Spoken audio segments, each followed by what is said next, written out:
Денес имавме второ рочиште од оваа нонсенс тужба која што Вице Заев ја поднесе против мене за клевета.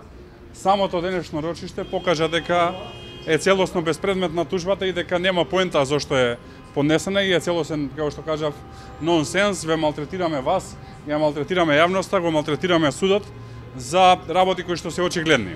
Ваши членови, вклучувајќи го и почесниот претседател на партијата, поднесуваат тужби за клевета и навреда во овој суд.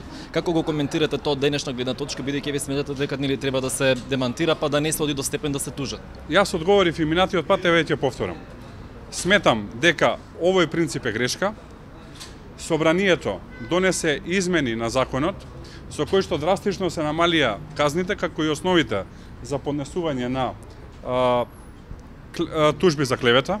Јас бев еден од пратениците, додека бев пратеник, кој што го иницираше тоа, и додека бев пратеник, ни на крај памет не ми паднало да тужам новинари или било која друга јавна личност, така што сметам дека тоа што се правеше во изминатиот период беше грешка. Добро е што законот се промени, но сметам дека таа грешка треба да ја запрена, не да ја продолжуваме како што ја продолжуваме сега. Кажав, има начин на се да одговорите. Ако е вистина, ќе потврди дека е вистина, ако не е вистина, ќе демантирате. Секако на крај јавноста тоа ќе го суди, доколку не се однесува, не дај Боже, за приватни работи или за здравствени работи, сето друго е предмет на дискусија во јавноста.